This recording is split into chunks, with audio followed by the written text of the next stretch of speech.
everybody, this is Susan. I'm back again with another video, and today I am going to do the long-awaited tutorial on my lollipop flowers. I've had several ladies ask me to do this tutorial. I've been putting it off just plain out of fear. I'm just going to be real honest. I haven't done a tutorial before, so we're going to give it a try, see how many times I have to record this to get it right. And this is the flower we're going to be making, and this one is embellished with some feathers, and I've got a stick pin here, some Tim Holtz tickets, and a piece of doily that I've cut. And here's a little trick for you. You can cut your doilies. When you cut them, use your glossy accents on the edge, and that will keep them from fraying and coming undone on you. So we're going to be doing a green flower today, like this one. And if the camera's growling, I apologize. I have a Kodak camera, and when it autofocuses, it makes a strange growling noise. So if it's growling, that's what it is. Here's another one. And what I do is, I don't have a die cutting machine like a lot of gals do. I'm holding out for the Tim Holtz Vagabond. When that comes out, I'll have one. Up to that point, I don't have one. So I just start with a strip of fabric, and then I cut it into a square like this. And from this square, I just take my fabric scissors. Let's see if I can, let me see if I can zoom this out a little more. I just take my fabric scissors and cut a circle. And your circles do not have to be perfect at all. They just have to be kind of a rough circle, kind of like that. There you go. That's what I start with. And I make circles in different sizes, and I normally do quite a few. I actually usually do these in bulk, so I will layer up my fabric 3 or 4 thick and cut 3 or 4 at a time. Makes it go a lot faster when you have to cut them by hand like I do. So here I've got some circles you can see in different sizes, and what I do is I take a circle, and I don't use a lighter. I actually learned to do this, believe it or not, from watching Arlene over at Butterfly Kisses 12 here on YouTube. She used a lighter. Well, I live with the assistant fire chief here in our little small town, and when he saw me carrying the grill lighter to my craft room, he had to come and see what I was doing, and the poor man nearly had a stroke.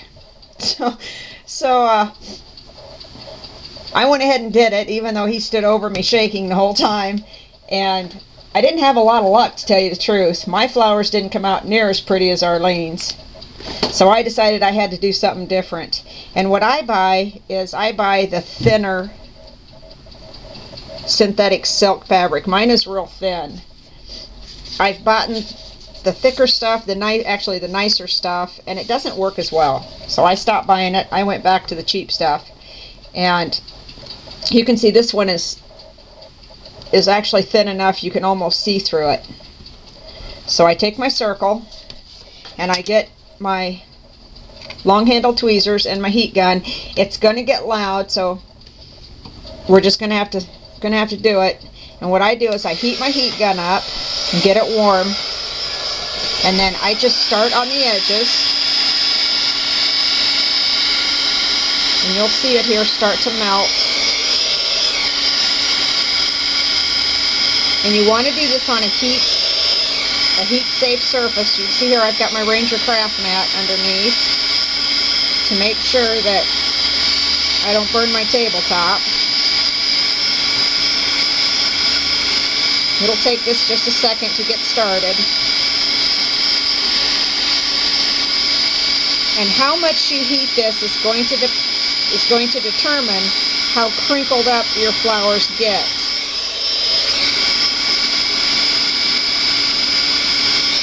And the more you heat, the more curl and crinkle you'll end up with.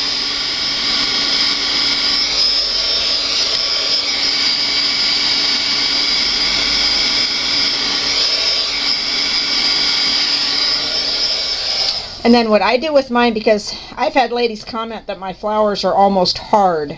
They have a real stiff feel. And how I do that is I heat the center, and the more you heat this fabric, the more it shrinks, and the more it shrinks, the harder the texture gets. And I like that because it keeps my flowers very firm, so that when I put them in a mini album or on a project, they don't smash easily. They keep their shape really well. So I'm gonna finish melting this one.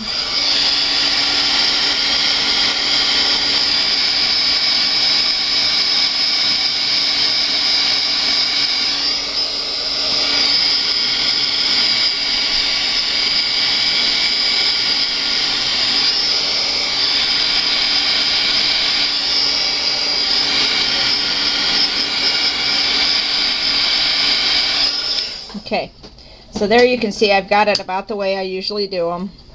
It's pretty crinkled, pretty melted, and it's stiff. Okay, so for the sake of time and noise, I've done several already that we'll be assembling. And excuse me, how many layers I use just depends on how many layers I feel like using. And you can see the bottom ones I've not heated as much, so that they just curl around the edges. I do heat the centers. It helps them lay a little better. And then the smaller they get, the more I heat them. And of course these circles all started out different sizes. And then I just take a piece of cardstock, just whatever I've got laying around. Whoops, don't want to use my fabric scissors. And as a base for my flower, again, I just cut a rough square, and from that I just cut myself a circle. And this isn't hard to do at all.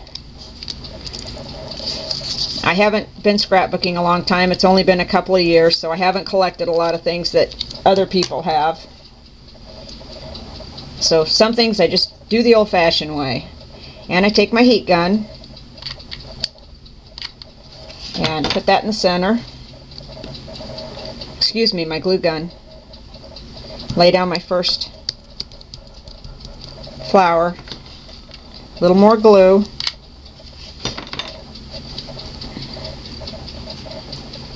And the next one. And after I get the first couple on, I don't glue all the way around. I glue only in the middle. I'll just put a dollop in the center. And I have found through trial and error that by doing this, it encourages my flowers to curl up into themselves like I want them to do.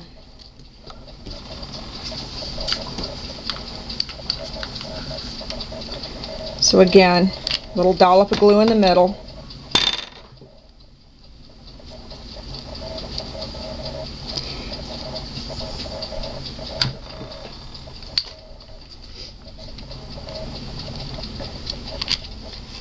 And I just layer these. If you want to, you can put tulle in between these layers. I typically don't. I've thought about it. I just haven't done it to this point.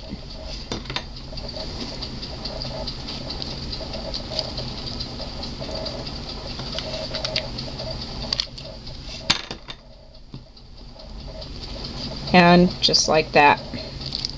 And that's your basic flower right there. Get the little glue webs off. And then what I usually do is to add a little more shimmer to them. You're going to see my really old cruddy towel. We've all got them. I use my Glimmer Mist, and this time I'm going to use the Olive Vine and the Sweet Clover. So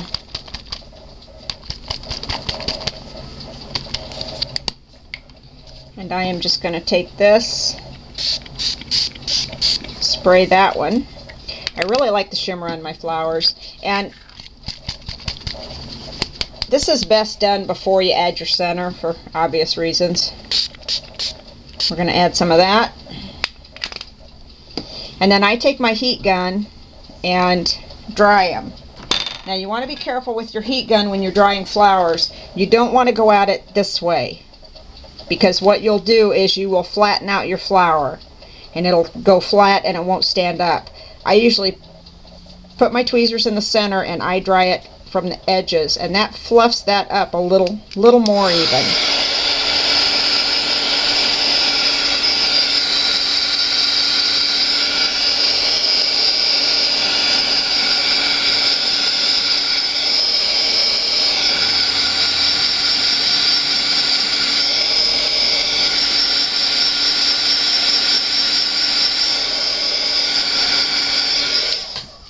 It just takes a second.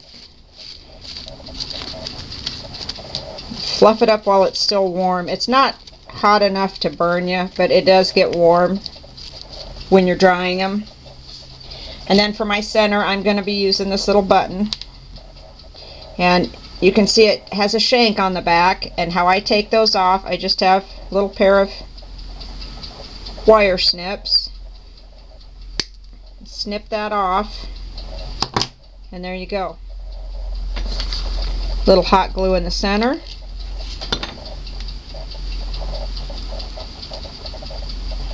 And put that right in there.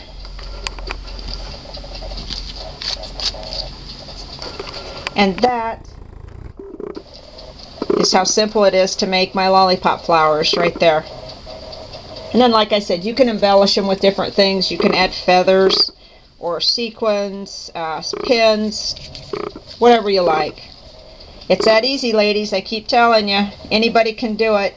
Thanks for stopping by and watching my channel. I really appreciate everybody, and I appreciate some of the ladies who have been on YouTube a while and the time you've taken to help me out and encourage me. It's always appreciated. Click the subscribe button and follow me. Thanks, guys. Bye.